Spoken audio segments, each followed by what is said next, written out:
Hey guys, so I just did a video on my many isopods I just got in the mail. I counted them, and then there's actually some more in here, so in total I have about 73 of them, and I ordered 60 of them, so I got more than what I ordered, so that's pretty cool. I read this pamphlet I got from Rapeshi from my gecko food order, and there's actually, it's kind of a funny name for food, but they have a brand of food called Morning Wood, which is right here, and it's actually Isopod and scavenger supplement. So I'm gonna do some digging into that, and if I like the reviews on it, I'll probably be getting a small bottle of that just to see how it works. Because eventually I would like to have jumbo isopods to feed to our animals instead of crickets. So that dirt is from their little cups, and there's probably quite a few eggs and things like that in there, so I'm going ahead and putting it in there. This is what their bedding is going to be, which is just a block of eco earth, and I probably won't even put all this in there. This is enough dirt to get a good inch layer in a 10-gallon tank, so I'll probably be putting a little less than half of that in here. And it is compacted, so you have to put it in warm water for about 30 minutes. It says 30 minutes, but it doesn't take quite that long. And then I will be mixing this sphagnum moss into it, and I also have some dry oak leaves that I'm going to be putting in there. They're just leaves from my yard. You can order them, but I mean, they're in my yard, so why not use them? So I'm going to take this and put it in my bucket of water, and I actually have 2 containers here. I'm going to go ahead and set up my Dalmatian isopod container as well. So this should be enough dirt to do both. If not, oh well. Yes, and there's the cats running around. So,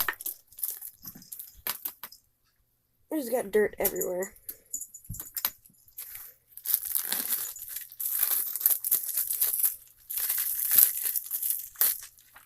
This is just like cocoa fiber and things like that. It's not actual dirt.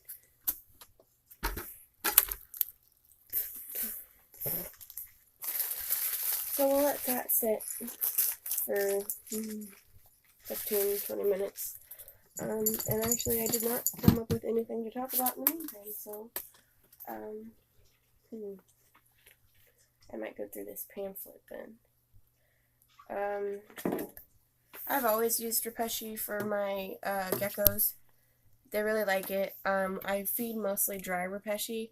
Once in a while I'll give them wet. They eat it just as good, but the reason I do the dry is because they don't go through as much. I don't throw as much away as I would with the wet, if that makes sense. I'm not wasting as much. So here's the brand, or not the brand, but the food that I normally get, and it's just the crested gecko. It's called MRP, and that's a really good balanced diet for it. There's another one, and that's the classic formula, and then I also have the mango. I've only ever used this one. I may eventually try the mango, but I'm not sure. And this is grub and fruit gecko diet, which means it has the bugs and stuff in it too, more than likely. I like giving live bugs instead of just Rapeshi because, well, I feel like they like it better, so that's what I do.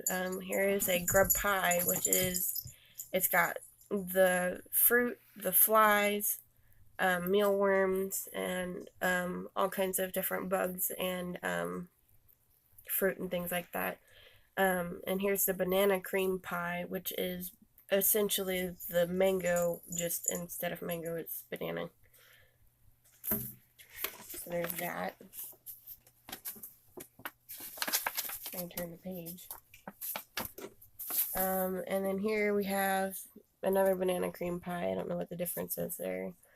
The blue buffet is for the blue tongue skink. I've thought a lot about getting one of those, but it'd have to be later on. But they seem like really good starter reptiles, in my opinion, anyway. And then we have the grassland grazer, which it looks like for like tortoises and vegetarian turtles and things like that. So probably like your box turtles and than, like I said, the tortoises. Here's another grub pie. This is a reptile grub pie. I don't know what the difference this and the other one was, but the lighting's bad. Yeah. Okay, so that's all I'm gonna do for now because my dirt has expanded quite a bit. It looks kind of funny, actually. So this is what it's gonna do: is break off into, well, dirt-shaped chunks, whatever that means. You can see how this isn't, that's still hard, it's still compacted. And I'll probably need to get more water, but this should be plenty for right now. So I'm just going to stick that there, making a mess, and I'm actually going to bring the bucket up on the bed so I don't have to be bending down. Okay, so here's our dirt. I'm actually going to take this just for now and just set it to the side. So now I'm going to open my sphagnum moss. I'll probably use all of this in here, and then with the leaves. You can probably use any kind of moss, but the sphagnum moss is more stringy and, like, not clumped. The other moss, like the green moss, is clumpy, and it's like something that you would actually plant and not something you'd mix into a substrate. So if you're going to mix moss into a substrate, I'd use the sphagnum. So now I'm just going to mix it.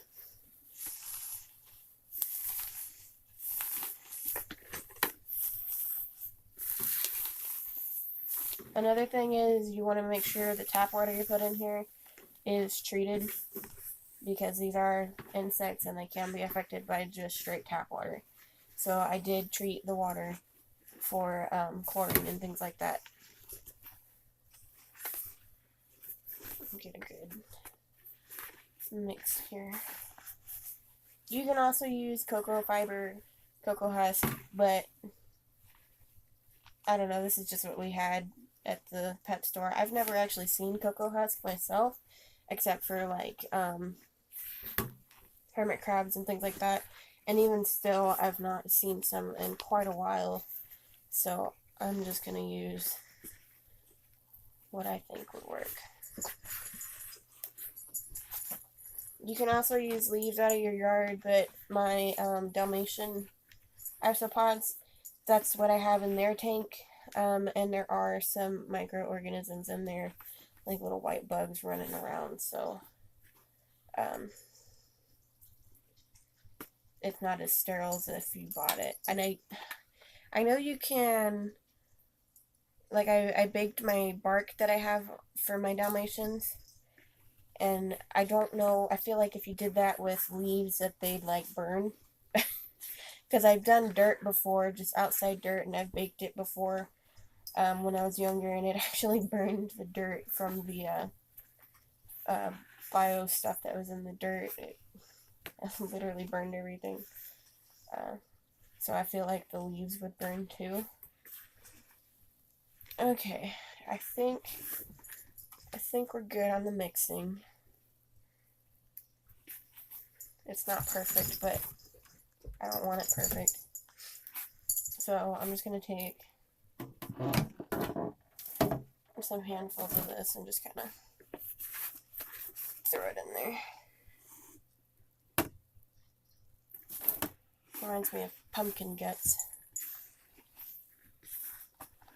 Like when you make a jack-o'-lantern. Kind of what it reminds me of. Alright, so I think after this one, should be good.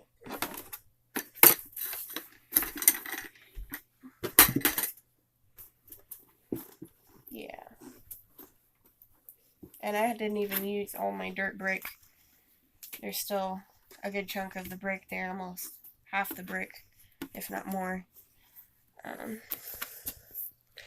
The reason the glass is fogging up is because I used warm water. Well, actually it was hot water. And that's just to help break down the dirt block a little faster. But like I said, you are going to want to treat your water like you would for your reptile, because the bugs are actually pretty sensitive to that stuff. I do not have any bark right now, so I will probably... Here we go, here's some cardboard. I'll cut this little box up, and it's just plain cardboard. There's no writing on it. There's no, like, shiny film on it. So this will be just fine for the bugs to eat on, and it's not going to make them sick or anything. So, I will be cutting some strips of this up and laying it around, and then we'll put our bugs in there.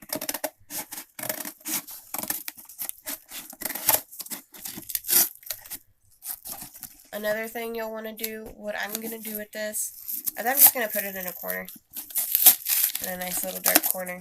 A lot of people recommend putting it near a heat source, but I don't really have an extra heat source, and also I don't want them to like explode colonize, if that makes any sense. Like I don't want them to over colonize too quickly, because I might not be able to keep up with them. So I'm just letting them incubate at room temperature, so to speak. So we'll just cut off a couple strips here. I will be going later and getting bark because I don't like the look of the cardboard.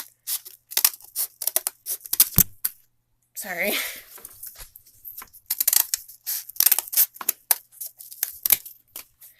Okay, so I'm just gonna lay these. And of course my bottle's in the other room. Okay. So I'm gonna lay these around kind of in one side as opposed to covering everything. That way if they want to come out and explore, they can. If they don't, then they don't have to. I'll be right back. I'm gonna go wash my hand and grab my spray bottle, and then we'll finish this up.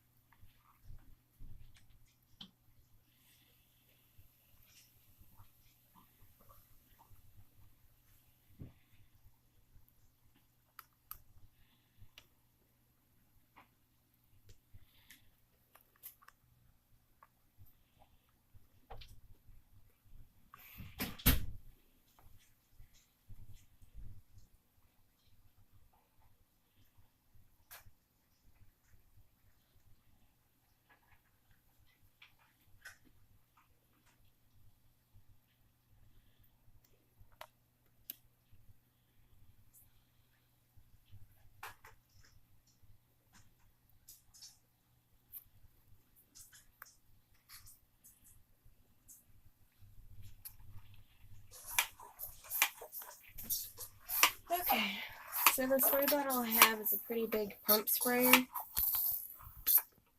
and it does its job. If you do get a pump sprayer like this, one thing you'll have to remember is it does have a pressure release valve here on the side. Every time you use this, when you're done, you want to flip it. So it's going to do that. And when you stop hearing it hiss, then you're good. If you don't do that, then it won't hold the pressure as good later on the road, and it'll break a lot faster. Okay. So we're just going to spray our cardboard. Spray everything. I know this is wet already, but they need moisture to breathe, so. And then I'm just going to flip everything over.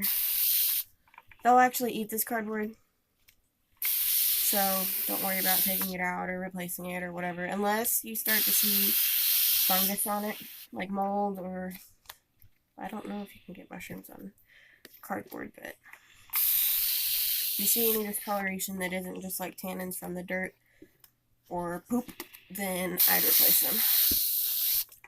So there's that.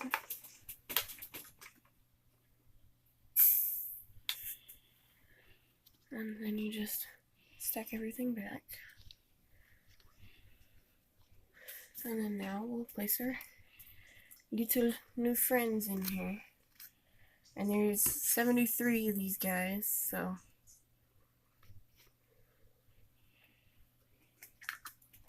I should be able to see them for quite a while.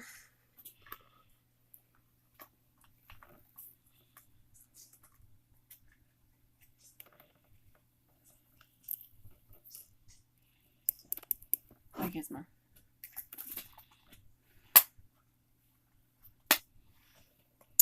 So, yeah. thank you guys for watching. I'm going to repeat this process for my Dalmatian isopods, and then I should be done. That's Gizmo. She's the one that was tearing up the curtains in the last video. Yes, you.